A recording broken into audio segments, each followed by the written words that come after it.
اب میں کہتا ہوں دعوے سے قسم خدا کی اگر اہل حدیث سن رہے ہو، اگر یہ اپنے باپ کی اوریجنل اولاد ہو، اگر اپنے باپ کی چیلنج کر رہا ہوں، اور یہ چیلنج میں 3 سال سے کر رہا ہوں، میں کہتا ہوں 3 سال کیا 3 صدیاں گزر جائیں گی، کوئی مائی کلال اہل حدیث میرے چیلنج کا جواب نہیں دے سکتا. یہ صرف لفظوں کے زور پہ نہیں بول رہا ہوں، اور یہ بھی نہ سن لے اہل حدیث سن لے، ایسا مجمع ہے بریلیوں کا مجمع، بول گئے اکیلے میں بلا لو، کمرے میں مناظرہ کروا لو، تیرا مولوی اور میں اور ایک ویڈیو کیمرہ جو سب کبھی جھوٹ نہیں بولتا، سب سچ ریکارڈ کریں گے. اب چیلنج سنیں گے آپ؟ اگر تم اپنے باپ کی اوریجنل اولاد ہو، تم کہتے ہو ہم حق پر، میں کہتا ہوں تم نے اپنی اصل کو چھوڑا. 1857 سے پہلے تم ہندوستان میں اپنا ایک مدرسہ دکھا دو، 1857 سے پہلے اپنی ایک مسجد دکھا دو، 1857 سے پہلے اپنا کوئی ایک مولوی دکھا دو، 1857 سے پہلے اپنی کوئی حدیث کی کتاب دکھا دو، 1857 سے پہلے کوئی تفسیر کی کتاب دکھا دو. قسم خدا کی جتنے امام تھے سب سنی تھے، سب مقلد تھے. جب امام بخاری کا نام لیتے ہو، قسم خدا کی امام بخاری بھی تھا تو وہ شافعی مذہب کا ماننے والا، سب مقلد تھے. ایک سوال یہ کرتے ہیں کہ ارے 200 سال پہلے کی کوئی مسجد اہل حدیث ہو تو بتاؤ. تمہاری کوئی مسجد ہی نہیں 200 سال پہلے. یعنی کہنا یہ چاہتے ہیں کہ امام جب دنیا میں آئے اس کے بعد سے مسجدیں جو بنی ہیں ساری کی ساری مقلدین کی مسجدیں بنی ہیں. اہل الحدیث کی مسجدیں بہت بعد میں بنائی گئی ہیں، جس سے یہ پتا چلتا ہے کہ یہ بالکل نیا فرقہ ہے، پہلے سے اس کا وجود تھا ہی نہیں، ورنہ ان کی مسجدیں بھی پہلے سے ہوتی. تو ہم یہ پوچھ رہے ہیں اچھا یہ بتاؤ تمہارے امام صاحب امام ابو حنیفہ رحمۃ اللہ علیہ، ان کی سن پیدائش کیا ہے؟ سن 80 نا.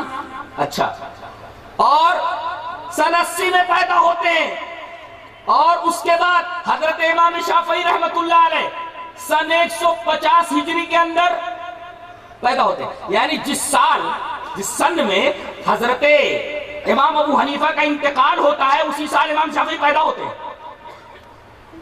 تو سن 80 ہجری کے اندر امام ابو حنیفہ کی پیدائش ہوئی، 150 کے اندر امام شافعی کی پیدائش ہوئی، سن 90 ہجری کے اندر امام مالک کی پیدائش ہوئی، اور سن 164 ہجری کے اندر حضرت امام احمد بن حنبل کی پیدائش ہوئی. اب میں نے یہ پوچھا کہ سن 80 سے پہلے جتنی مسجدیں تھے وہ کن کی تھی؟ وہی اہل حدیثوں کی مسجدیں تھیں.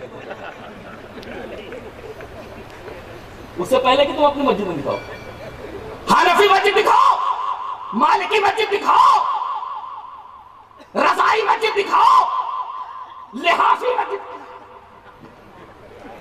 دکھاؤ مسجد. اس سے پہلے ارے بھائی امام ابو حنیفہ آ رہے ہیں سن 80 میں، امام شافعی آ رہے ہیں سن 150 میں، امام مالک آ رہے ہیں سن 90 میں، امام احمد بن حنبل آ رہے ہیں 164 کے اندر. یہ سن 80 سے پہلے جتنی مسجدیں ہیں، طائف کی مسجد کس کی؟ مدینہ کی مسجد، نبی کی مسجد کس کی مسجد؟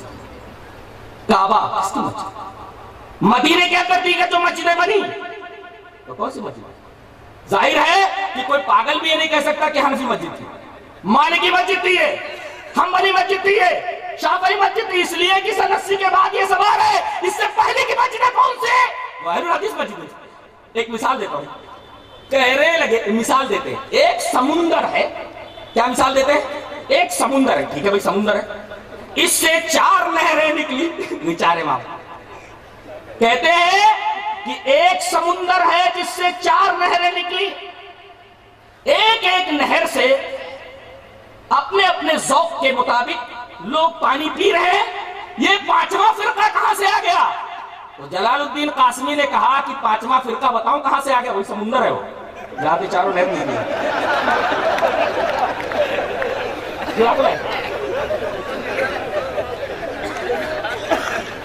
لوگ کیسی الٹی پلٹی مثالیں دیتے ہیں. ایک سمندر ہے جس سے 4 نہریں نکلی. چاروں نہروں سے مراد یہ 4 امام، تو یہ 5واں فرقہ اہل حدیث کہاں سے آیا؟ میں نے کہا 5واں فرقہ وہی سمندر ہے جہاں سے یہ سب نکلے، لیکن پہلے جب نکلے تھے تو نہر میں پانی صاف تھا، جیسے جیسے یہ نہر آگے بڑھتی گئی اس کے اندر کچرا وچرا سب بھر گیا، پورا کا پورا پانی پینے جیسا نہیں رہا۔ لوگوں کو چاہیے کہ اگر خالص پانی پینا ہے تو اصل جہاں سے یہ نکلی تھی چاروں نہریں، اصل پانی کی طرف، اصل ماں کی طرف، سمندر کی طرف رجوع کرو۔ اور تمام ائمہ کرام نے یہی کہا کہ ہم نے جہاں سے بات لی وہیں سے لو، جناب محمد رسول اللہ صلی اللہ علیہ وسلم کی بارگاہ سے یہ ساری چیزیں لو۔ اب جی چاہے گا وہ حدیث پڑھ دوں تاکہ مزہ آ جائے، حدیث اس طرح۔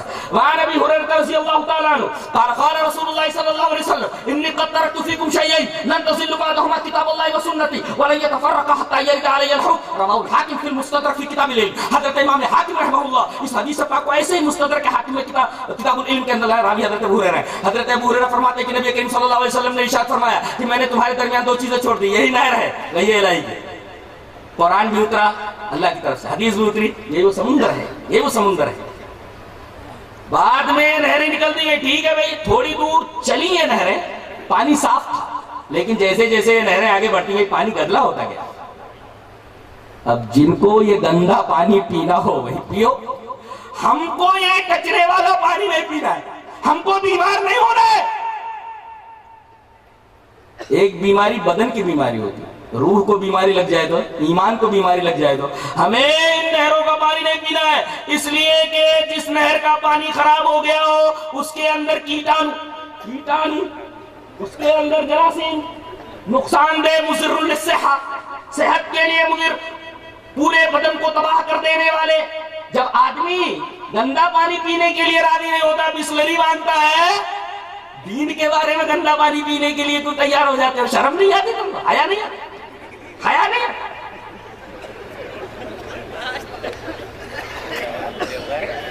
بسلری پیتا ہے پانی اپنا جسم بچانے کے لیے، لیکن اپنا ایمان بچانے کے لیے اپنے ایمان کی فکر، بدن کی فکر کر رہا ہے تو بسلری پی رہا ہے، لیکن اپنے ایمان کی فکر اسے نہیں، کہیں سے بھی پانی پی لیتا، کہیں سے بھی پانی پی لیتا۔